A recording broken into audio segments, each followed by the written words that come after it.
গেল। এই নীল নদের পানি শুকায় গেছে। ফেরাউন তো ভালো করে জানে সে কি ক্ষমতার জোরে খোদা হয়েছে। কিসের জোরে? ক্ষমতার জোরে সে নিজেকে খোদাই বলে দাবি করেছে। কিন্তু বলেন তো, আসল যে খোদা, আসল যে মালিকের যে গুণগুলো পৃথিবীর কোন মানুষ চাইলেও কি সেটা অর্জন করতে পারবে? কথা বলেন, পারবে? ফেরাউন তখন চিন্তার ভিতরে পড়ে গেল, যদি আমি নীল নদের পানি নিয়ে আসতে না পারি তাহলে তো সত্যি আমার খোদাই চলে যাবে।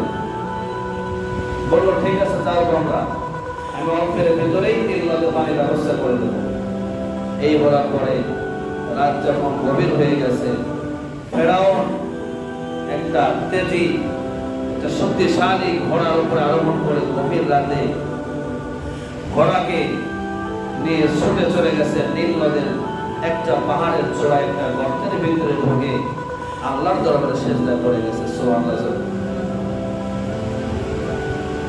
ফেরাউন আল্লাহর কাছে সিজদা দিয়ে বলে, আল্লাহ দুনিয়া বলতেছে সব আমি চাই, আল্লাহ আমি দুনিয়ার খোদাই চাই, পরকালের কোন সুখ, পরকালের কোন আনন্দ আমি চাই না, পরকাল বলতে কিছু আমি চাই না, আমি দুনিয়ায় যা কিছু দরকার আমি দুনিয়াতেই চাই।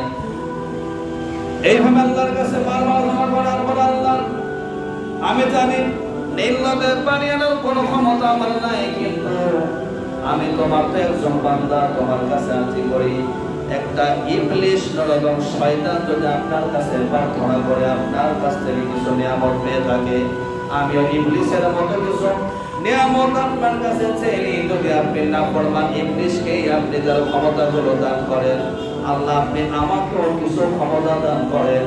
তার মানে নীল নদের পানিটা আমার আয়ত্ত করে দেন, যাতে করে নীল নদের পানিকে আমি আমার ইচ্ছা মতো প্রবাহ করতে পারি। যদি আমি বলে নীল নদের পানির প্রয়োজন তাহলে পানি আসবে, যদি বলে নীল নদের পানি শুকিয়ে যাও তাহলে পানি শুকিয়ে যাবে। এইভাবে যখন ফেরাউন আল্লাহর কাছে দোয়া করে, আল্লাহ বলে ঠিক আছে, যা, তোর দোয়াটা কবুল করে দিলাম। সুবহানাল্লাহ। ফেরাউন দোয়া কবুল হয়ে গেল। ফেরাউন যখন সিজদা থেকে মাথাটা ওঠা যে মাত্র গুহার বাইরে আসবে, এমন সময় দেখে গুহার সামনে একজন মানুষ দাঁড়া আছে। সুবহানাল্লাহ বলে, আসলে এটা দুনিয়ার কোনো মানুষ নয়, ওইটা হলো ফেরেশতা জিবরাইল, মানুষের রূপ ধরে ফেরাউনের সামনে হাজির হয়ে গেছে। ফেরাউন গুহার মুখ থেকে বের হওয়ার সময় দেখে একজন লোক দাঁড়া আছে। ফেরাউনের ভিতরে ভয় ঢুকে গেছে, কে রে? আমি তো দুনিয়াতে সবাইকে বলেছি আমি তোমাদের খোদা, এখন আমি যে আরেক খোদার সামনে সিজদা করে কান্নাকাটি করলাম, এটাকে আমার প্রজা দেখতে পারো নাকি?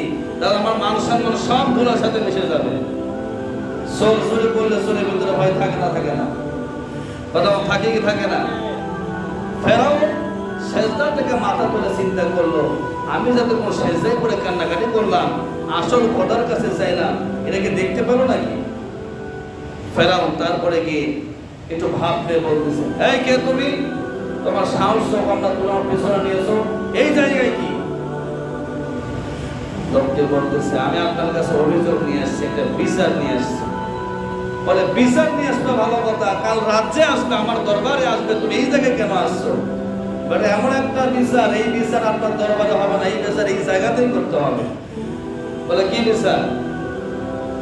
বলে, যদি কোন মনির, কোন মালিক, কোন খোদা কাউকে সমস্ত রকমের সুখ শান্তি দেওয়ার পরেও যদি সে তার মালিকের মনিবের খোদার নাফরমানি করে, নিজেকে যদি মনিব বলে প্রতিষ্ঠিত করতে চায়, নিজেকে যদি খোদা বলে দাবি করতে চায়, তাহলে তার ব্যাপারে আপনার রায় কি?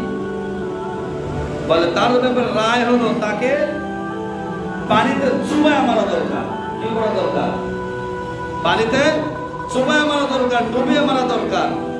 তখন বলতেছে, ঠিক আছে, তাহলে এই কথাটা আপনি এই জায়গায় লিখে দেন এবং এই জায়গাতে আপনার সই করে দেন, আপনার নামের সই করে দেন।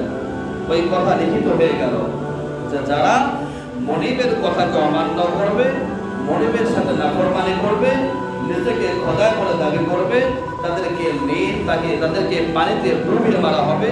নিচে ফেরাউন সিগনেচার করে দিয়েছে, সই করে দিয়েছে।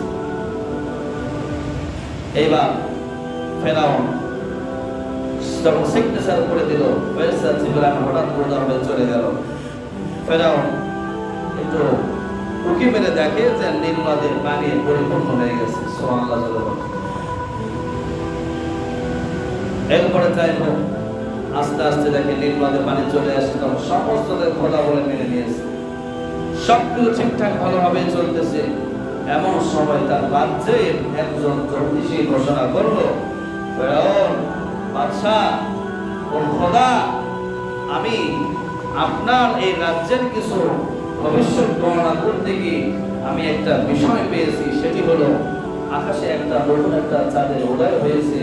এটাকে আমি পরীক্ষা নিরীক্ষা এবং গবেষণা করতে গিয়ে দেখি এই 1 বছরের ভিতরে আপনার রাজ্যে এমন একটা সন্তান জন্মগ্রহণ করবে যে সন্তানটা আপনার রাজ্যকে ওলট পালট করে দেবে, আপনার খোদাইকে ধ্বংস করে দেবে। এখন বলেন, এই কথা যদি কোনো মানুষ শোনে সে কি স্থির থাকতে পারে? সে কি ঠিক থাকবে? এইবার কি করা যায়? ফেরাউন ঘোষণা দিয়ে দিল, আজ থেকে নিয়ে 1 বছরের ভিতর আমার রাজ্যে যতগুলো গর্ভবতী মহিলা আছে প্রত্যেকটা মহিলার নিকটে একটা করে ধাঁচে যুক্ত করা হলো, এবং যতগুলো পুত্র সন্তান জন্মগ্রহণ